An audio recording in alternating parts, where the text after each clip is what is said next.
describe your evolution as a group? Mas nakikilala rin namin ang sarili namin, lalo na pag nakakita tayo. Before kasi nag-start kami, mga bata ako. But then, habang tumatanda, kilala mo yung sarili. Yes, and along with our music, we also grew up with it. So parang yung mga experiences namin, yung mga personal life experiences namin, we use that as a fuel to like make more music and make our sound and show these people yung authentic side of us. So that's why mas nagiging stronger siya every number because sa dami ng pinagdadaanan sa hindi malakas. Right? And as women in the music industry, especially in P-pop, what advice would you give to young people who are afraid or to chase their dreams? I think the first step is the hardest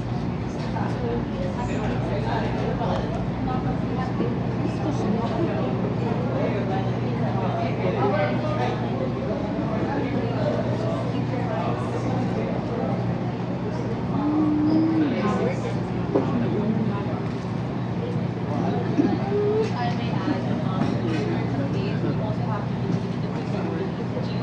There's so much noise, there's so much negativity in this industry, but you have to focus on the people who believes in your talent and your self. So, talaga iikot yung strength mo.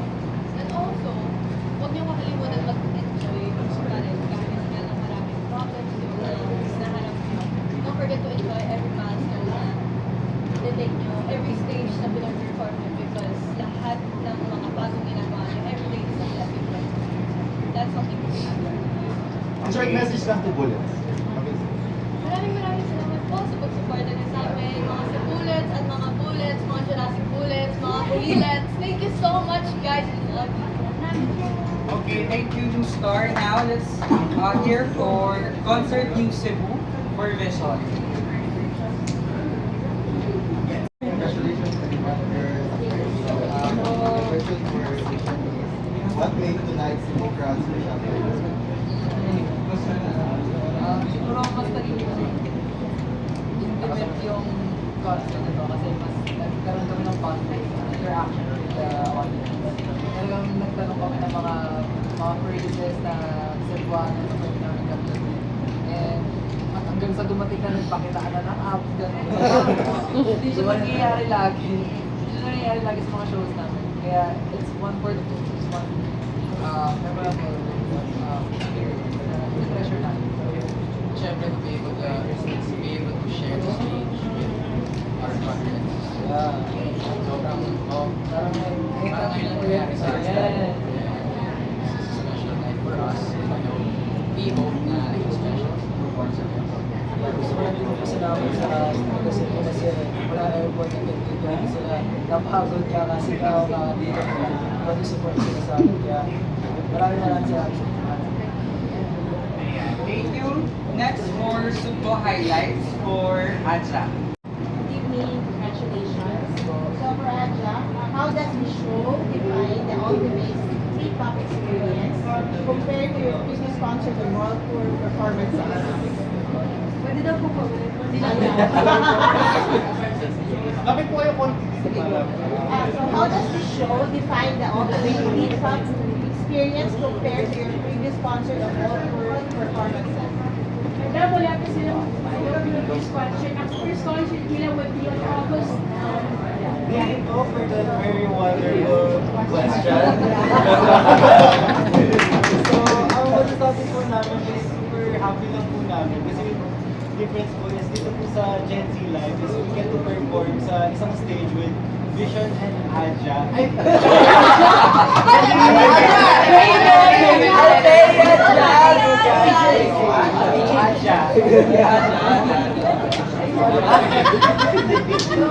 Kaya po ang G22 kasi sobrang ina-idolize po namin sila as our senior and at the same time, we're very happy na ina-uplift namin yung P-pop community by Yes!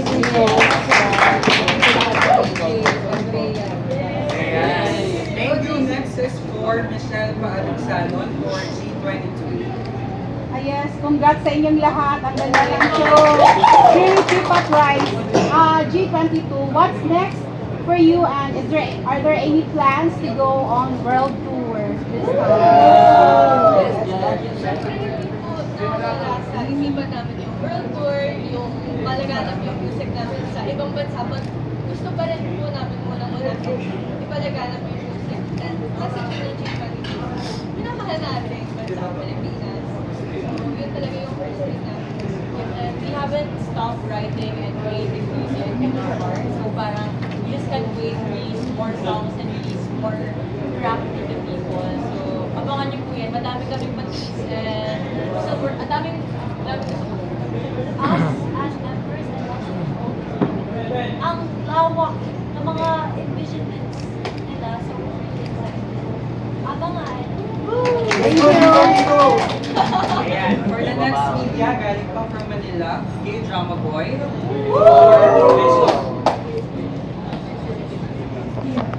Yeah. Where are you? Program po, Vision and everyone. At this unforgettable night at Gen Z Live, would you like to see more P-pop events held outside Metro Manila? Why do you think it's important for artists to connect with fans from different parts of the country? Talagang gusto talaga namin na mas marami pang mga events like this na mangyayari hindi lang sa Cebu, hindi lang sa Manila, sa ibang parts pa nun. Kasi itong event na to is hindi lang siya basta celebration, also uplifting something na pinaglalaban nila, which is P-pop. And we want to parang i-push pa yung P-pop sa iba't ibang places here. Mas makilala pa, para mas matangkilik pa ng ibang mga places. So sobrang lawak ng scope ng P-pop, yung mga genre, yung mga music styles. And ang daming hidden gems na nag-wait lang to be discovered. So, yun po. We look forward for more events like this. Kasi hindi lang basta celebration, but it also promotes Filipino art. For the next video, we have Blood TV for Aja. So here's the mic. Aja! Okay, you performed sa Gen Z Live. Looking back at the review, do you think this performance shows how much Aja has grown as a That was a very great question. Thank you for the wonderful question. First of all, very thankful po kami sa LSP. Kasi trip po talaga na, kasi one trip po talaga namin is mag-perform sa Cebu. Like kasi mostly ng honey sila talaga namin dito po talaga. And like lumilipat pa po sila pa Manila. And I'm very vocal po na sabihin na grabe yung effort nila, yung to express, nalilipat pa sila, nag-flight papuntang Manila para lang makita kami. And now, ngayong nagpe-perform na kami sa harapan nila, we are very happy. Kaya thank you so much, guys. To accomplish the dream. And yung sa question naman po, very... Pero, yun nga po, we're so, feeling ko, etong performance na to, ito yung parang step na feeling ko, hindi lang parang one movement talaga siya. Kaya thank you ako sa mga naniniwala sa P-pop. Kasi tingnan mo, like, imagine mo nagkaroon ng stage performer na gano'n, na nagkaroon ng collaboration and everything sa in one stage, nagpe-perform ang Vision, kita nito ng Aja. Kaya feeling ko, isa nito yung ina-accomplish din namin to. Ito yung minamark namin na feeling ko yung pressure namin, guys. Kaya nag-vlog kami at panoorin nyo. Yeah, thank you, Aja. For the next video to us, we have RMA News for G24. Yeah, hi, good evening. Yeah, every performance requires months of preparation. Can you share a behind-the-scenes challenge your group overcame before tonight's show? Well, we've always trained ourselves like as a group and individual. And we have like individual training, we go to the gym, we really focus on our bodies, our mind, and our soul. Kasi for it to translate to the stage and the audiences, we have to train our bodies and our minds para ma-mindset natin sa hindi natin kaya. Kasi bibiro mag-perform ng 2-hour show and lagi namin iniisip. At iba yung kumpiyansa na nabibigay sa amin ng concert namin and this show. Kasi it just proves na we can do more and how far we've gone. And yeah. So thank you. Next media is for SMNI News for Vision. Hello po. Ang question ko is, Gen Z is known for driving trends and virality. How do you see their influence shaping the future direction of P-pop in the coming years? Feeling ko ang daming mga pausong words yung Gen Z. Like, at saka yung mga moves na ang daming mga trends na pinafollow yung mga Gen Z. So, isa yun sa mga inangaan ko rin sa generation namin. Parang sobrang creative na when it comes to the concepts. Parang hindi siya basta-basta lang yung isang very unique yung mga concepts na naiisip ng Gen Z. And with that creativity, I feel like mas mapupush pa yung art ng Philippines. Mas mapupush pa yung kung paano kami gumawa ng art. Each group, may mga kanya-kanya kami mga storya na gustong i-share. Mga style na kami gustong ipakita sa mga art. So from that creativity, yung Gen Z creativity, I feel like it will make music more unique. And with this uniqueness, mas na-push pa yung Okay, for the next video we have Good evening and congratulations everyone for the successful concert. Now, so my question is, you performed in different cities, right? So, ano ang napansin ninyong unique sa Cebuano fans compared from the other places? Anyone can answer?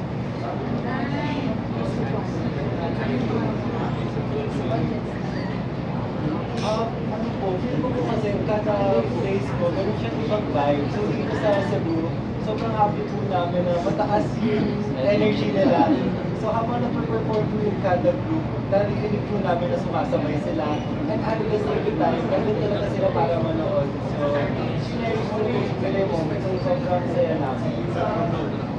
at ang dami na rin yung mga Cebuanos na talaga perform nila kanina po sa kaya sobrang saya po na we get to see them here live po at sobrang nakaka-appreciate kasi napakalaking support po yung binibigay po nila sa amin tapos nabibigyan rin po kami ng bigyan more happiness. Wow! For the last media, we have the Freeman for G20. Yeah, I'm done. No, Irene. How does it feel performing for your Cebuano fans? And what was your favorite moment?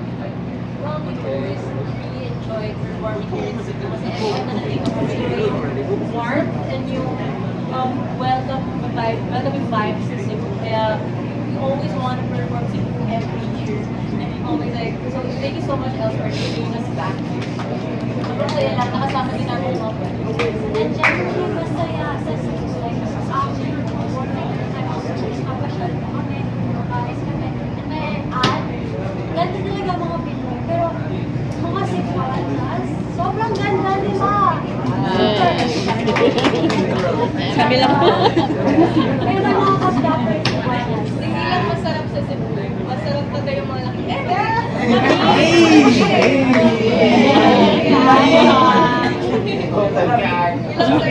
So, picture lang tayo for thumbnail. So, for this video muna,